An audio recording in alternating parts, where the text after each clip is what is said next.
Alice Mack says the government plans to amend building management laws. Japanese voters brave horde winter weather to vote. And Thailand's election also takes place today.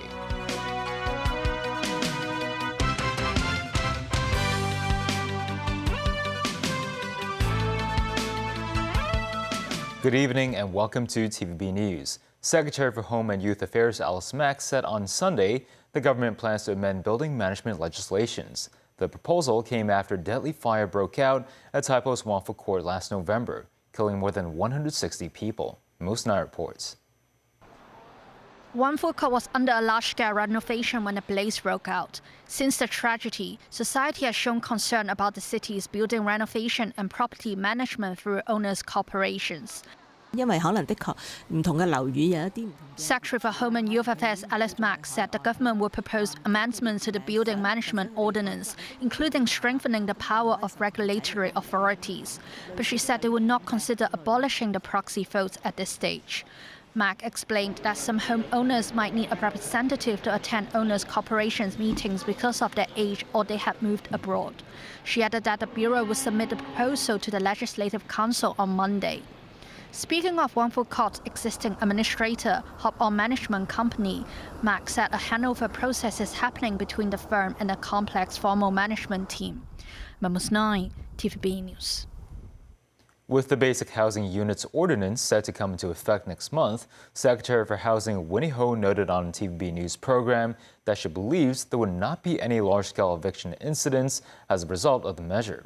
She added that a portion of urban basic housing units, or BHUs, will be reserved for emergency use. Under the Basic Housing Ordinance, subdivided flats must first undergo a registration process and fulfill specific requirements before transitioning into BHUs. Once you register, we give you 3 years grace period. Speaking on a TVB News program, Secretary for Housing Winnie Ho noted that besides the recent case of some 100 subdivided flat tenants being evicted from Cheung Sha Wan's Yiwa building due to its BHU transition, authorities have yet to receive similar calls for assistance. This, as she said, the government received a total of around 200 inquiries on the policy. When we designed this new basic housing unit regulation, we have purposely built in a long time. The first year, even after the announcement that the legislation is in action on the 1st of March, we have allowed 1 full year for them to register first. We will not do our enforcement. Even the situation doesn't fulfill the long-term, the basic housing unit requirements. We allow them to come for the first year, whatever condition they are in, to register first. Once they registered, we give them 3-year grace period. With the measure, subdivided flat tenants can apply for transitional housing as Category C tenants, meaning residents of subdivided units affected by alteration works or enforcement measures of the BHU scheme. But with around 30,000 subdivided flats currently in need of transitioning into BHUs and only just 4,000 transitional housing units available for Category C tenants, many have raised concerns regarding the supply of housing. Responding to these concerns, Ho stressed some will now go for private, whilst others will head to light public housing. She says the 1-year registration and 3 years of grace period will also ensure demand will not all come at the same time. Financial Secretary Paul Chan noted on his blog that Hong Kong must take advantage of the opportunities provided by the nation's 15th five-year plan, which aims to boost innovative and technological sectors. The FS said close to 120 companies that were listed last year raised over $280 billion in sectors such as information technology, biotech, and new energy. This, as Chan noted, various organizations have been focusing on actively integrating themselves into the nation's strategic development, adding that the city must make use of its status as a global financial hub and supply chain finance services. The FS also said Hong Kong successfully attracted more than 100 companies over the past 3 years to settle in the SAR, which brought along investment of over $60 billion and some 22,000 jobs. Japan's early general elections are currently taking place 1 year and 3 months after the last House of Representatives election. Recent polls have pointed to a sweeping win by the ruling coalition of Prime Minister Sanae Takaichi, which is on track to bag around 300 of the 465 seats in the lower house, a large gain from the 232 it is defending.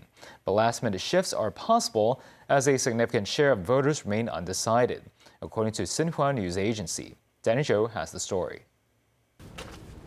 Tokyo and many parts across Japan recently experienced sub-zero temperatures, causing minor traffic disruptions. Residents braved the snow to cast their votes in the snap election of the House of Representatives that began at 7 a.m. this morning, the first midwinter election in 36 years in the country. Polling stations will close on Sunday night, and ballot counting is expected to last till late. 1,284 candidates are vying for seats in the lower house, of which 289 seats will be elected from single-member districts and 176 through proportional representation in 11 regional blocks. The election is putting a conservative coalition between the governing Liberal Democratic Party and its new partner to the test, after LDP's decades-old ally Komeito ditched their partnership last October. 465 seats are up for a grab, whilst Prime Minister Sanae Takaichi's Liberal Democratic Party is aiming to win the majority, 233 seats, with its partner, Japan Innovation Party. Recent surveys conducted by Japanese newspaper companies are saying LDP could win as many as 300 seats on its own. Polls closed officially at 8 p.m. 11 GMT. However, it is reported that this weather, it's snowing in Tokyo now, could affect that, as well as the turnout. Takaichi called the elections just 3 months after taking office as Japan's first female prime minister. Some analysts called the move a gamble to capitalize on popularity and allow the administration to continue, given the LDP had lost its majority in both houses of parliament in the wake of corruption scandals. Takaichi has vowed to suspend the 8% sales tax on food and revise security and defense policies to build up Japan's offensive military capabilities, lifting a ban on weapons exports.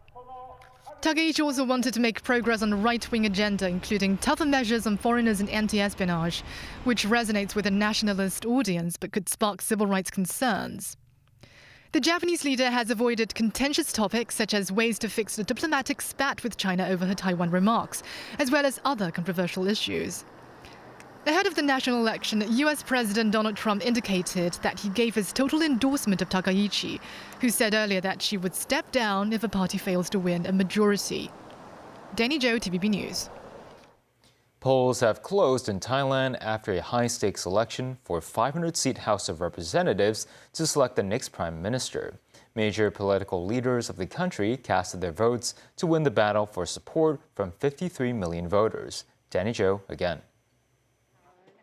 Thailand's incumbent leader and head of Bunjai Thai Party, Anutin Chanvirakul, arrived at a polling station in the northeastern province of Buriramon on Sunday.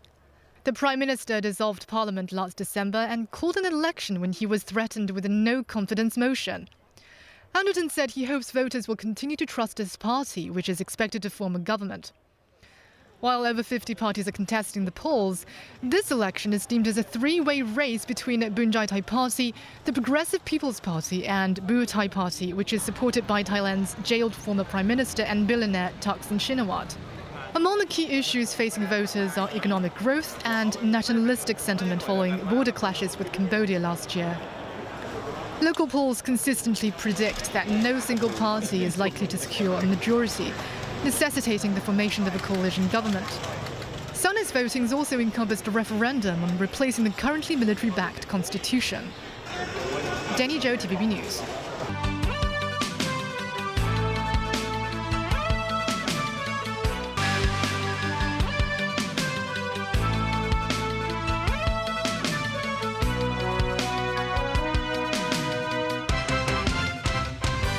Welcome back. The U.S. gave Ukraine and Russia a June deadline to reach a deal to end the war between the two countries, according to Ukrainian President Volodymyr Zelensky.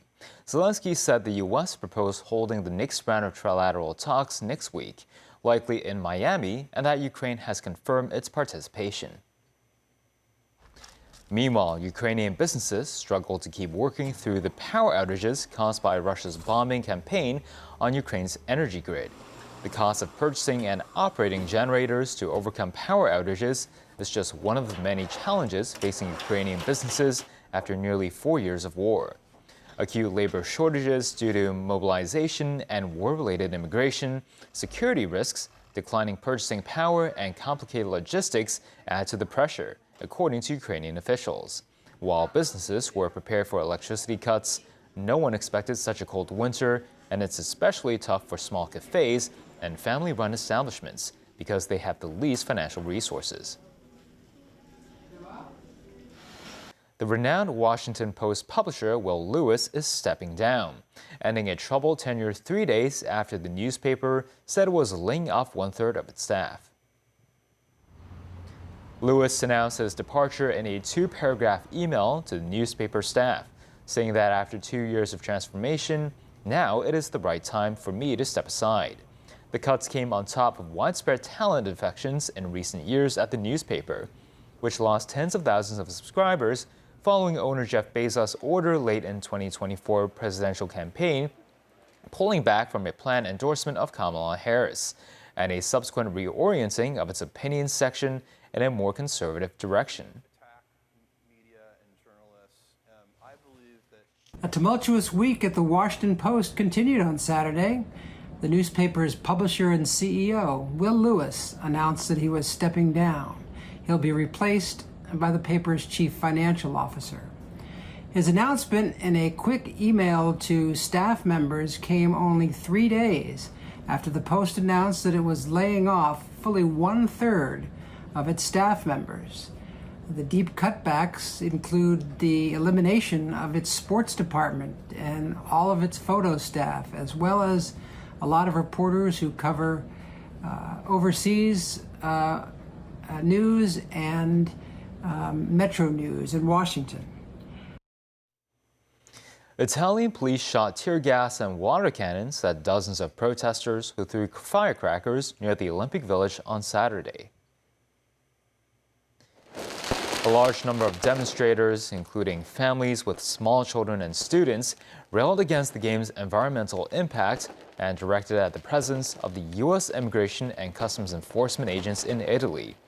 They were marching peacefully near a Winter Olympics venue before some tried to access a highway to reach the Santa Giulia Olympic ice hockey rink. Police held off the violent demonstrators after the skirmish. The incident coincided with U.S. Vice President J.D. Vance's visit to Milan as head of the U.S. delegation. Earlier, a group of mass protesters reportedly set off smoke bombs on a bridge overlooking a construction site near the Olympic Village, while others threw stones and fireworks at police. A survey found that about 67% of eczema patients had spent money on products without medical authorization to treat the condition. Most Night reports. Eczema is a common skin condition that troubles many patients. In December last year, the AD Concern Group surveyed 229 eczema patients to gather views on their experiences and treatment methods for the condition. Itchiness and dry skin are the main impacts for eczema patients, accounting for about 96% and 89% respectively. Another 64% said they had suffered from emotional issues. The survey shows that about 71% of patients have used moisturizing lotions to treat the condition, followed by topical steroids, roughly 51%.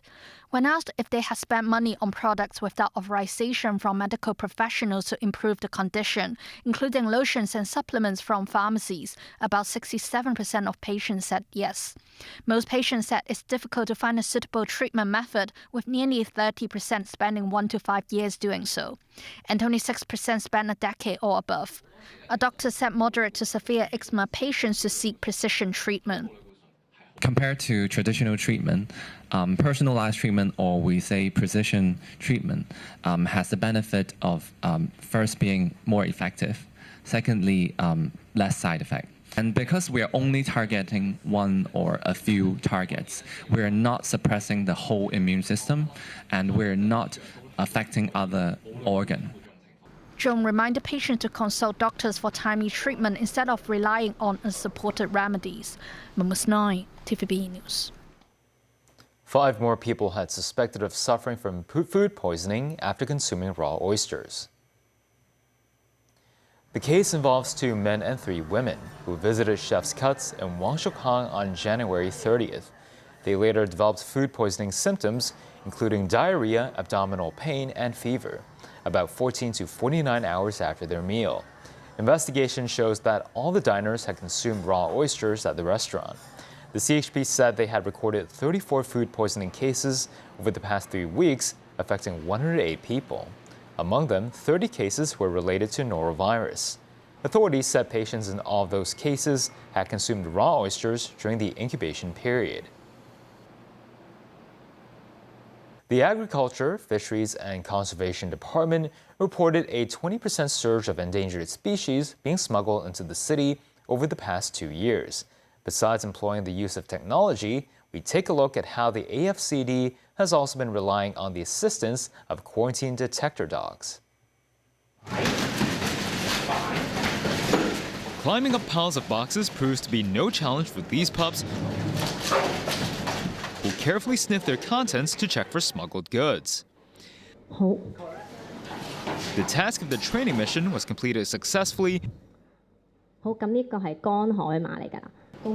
with a pack of suspected dried seahorses found inside one of the containers.